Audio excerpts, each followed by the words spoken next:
ಎನ್ಸಿಎಬಿ ಟೈಮ್ಸ್ಗೆ ಸ್ವಾಗತ. ನಾನು ದರ್ಶನ್ ಹುಣಸೂರು. ಕನ್ನಡದ ಖ್ಯಾತ ಸಾಹಿತಿ ಕಮಲಾ ಹಂಪನ ಹೃದಯಾಘಾತದಿಂದ ಇಂದು ಬೆಳಗ್ಗೆ ನಿಧನರಾಗಿದ್ದಾರೆ. ಈ ಬಗ್ಗೆ ಕುಟುಂಬಸ್ಥರು ಮಾಹಿತಿಯನ್ನ ಹಂಚಿಕೊಂಡಿದ್ದಾರೆ. ಹೃದಯಾಘಾತದಿಂದ ಅವರು ಬೆಂಗಳೂರಿನ ತಮ್ಮ ನಿವಾಸದಲ್ಲಿ ಸಾವನ್ನಪ್ಪಿದ್ದಾರೆ ಅಂತ ಹೇಳಿ ಕುಟುಂಬಸ್ಥರು ಮಾಹಿತಿ ಕೊಟ್ಟಿದ್ದಾರೆ. ಕಮಲಾ ಹಂಪನ ಅವರು ಕನ್ನಡದ ಲೇಖಕರು, ವಿದ್ವಾಂಸರಾಗಿ, ಅಧ್ಯಾಪಕರಾಗಿ, ಪ್ರಾಚೀನ ಅರ್ವಾಚೀನ ಕೃತಿಗಳ ಅನುಸಂಧಾನಕಾರರಾಗಿ ಕಾರ್ಯವನ್ನ ನಿರ್ವಹಿಸಿದ್ದಾರೆ. ಕನ್ನಡ ಸಾಹಿತ್ಯದ ಎಲ್ಲ ಪ್ರಕಾರಗಳಲ್ಲೂ ಕೂಡ ಗಂಭೀರವಾದ ಅಧ್ಯಯನ ಮತ್ತು ಸಂಶೋಧನೆಗಳನ್ನ ಕೈಗೊಂಡು ಆ ಎಲ್ಲ ಪ್ರಕಾರಗಳಲ್ಲೂ ಕೂಡ ಕೊಡುಗೆಗಳನ್ನ ಕೊಟ್ಟಿದ್ದಾರೆ. ಕಮಲಾ ಹಂಪನ ಅವರು ಬೆಂಗಳೂರು ಜಿಲ್ಲೆ ದೇವನಹಳ್ಳಿಯ ಸಿ ರಂಗಧಾಮನಾಥನ್ ಮತ್ತು ಲಕ್ಷ್ಮಣ್ ದಂಪತಿಗಳ ಪುತ್ರಿಯಾಗಿ 28/10/1935 ಜನಿಸಿದ್ರು. ಚಳ್ಳಕೆರೆಯಲ್ಲಿ ಪ್ರಾರಂಭವಾದಂತಹ ಪ್ರಾಥಮಿಕ ವಿದ್ಯಾಭ್ಯಾಸ ಹಾಗೆ ಬೇರೆ ಬೇರೆ ಊರುಗಳಲ್ಲಿ ಅದು ಮುಂದುವರಿತು. ತುಮಕೂರಿನಲ್ಲಿ ಹೈಸ್ಕೂಲ್ ವಿದ್ಯಾಭ್ಯಾಸ ಆಗಿ 1952 SSLCಯನ್ನ ಮುಗಿಸ್ತಾರೆ.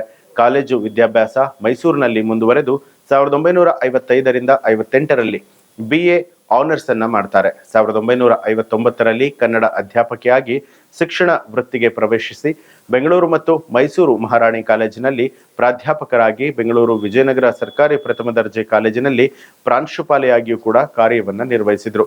ಸರ್ಕಾರಿ ಸೇವೆಯಿಂದ ನಿವೃತ್ತರಾದ ಮೇಲೆ ಮೈಸೂರು ವಿಶ್ವವಿದ್ಯಾಲಯದ ಜೈನಶಾಸ್ತ್ರ ಪ್ರಾಕೃತ ಅಧ್ಯಯನದ ಪ್ರಾಧ್ಯಾಪಕರು, ಅಧ್ಯಕ್ಷರು, ಹಂಪಿ ಮತ್ತು ಕನ್ನಡ ವಿಶ್ವವಿದ್ಯಾನಿಲಯದ ಸಂದರ್ಶಕ ಪ್ರಾಧ್ಯಾಪಕರಾಗಿಯೂ ಕೂಡ ಕೆಲಸ ನಿರ್ವಹಿಸಿದ್ದಾರೆ. ಸಾಹಿತ್ಯ ಕೃತಿಗಳು ನಕ್ಕಿತು ಹಾಲಿನ ಬಟ್ಟಲು, ರೆಕ್ಕೆ ಮುರಿದಿತ್ತು, ಚಂದನ, ಬವಣೆ ಸೇರಿದಂತೆ ಹಲವಾರು ಸಾಹಿತ್ಯಗಳನ್ನ ರಚನೆ ಮಾಡಿದ್ದಾರೆ. 2003 ಡಿಸೆಂಬರ್ ತಿಂಗಳಲ್ಲಿ ಮೂಡುಬಿದಿರೆಯಲ್ಲಿ ಜರುಗಿದ 71ನೇ ಅಖಿಲ ಭಾರತ ಕನ್ನಡ ಸಾಹಿತ್ಯ ಸಮ್ಮೇಳನಕ್ಕೆ ಕಮಲಾ ಹಂಪನ ಅವರು ಅಧ್ಯಕ್ಷರಾಗಿದ್ರು. ಇದು ಈ ಹೊತ್ತಿನ ಪ್ರಮುಖ ಸುದ್ದಿ. ಮತ್ತಷ್ಟು ವಿಶೇಷ ಸುದ್ದಿಗಳಿಗಾಗಿ ನೋಡ್ತಾ ಇರಿ ಎನ್ಸಿಎಬಿ ಟೈಮ್ಸ್, ಅಪರಾಧ ಮುಕ್ತ ರಾಷ್ಟ್ರಕ್ಕಾಗಿ.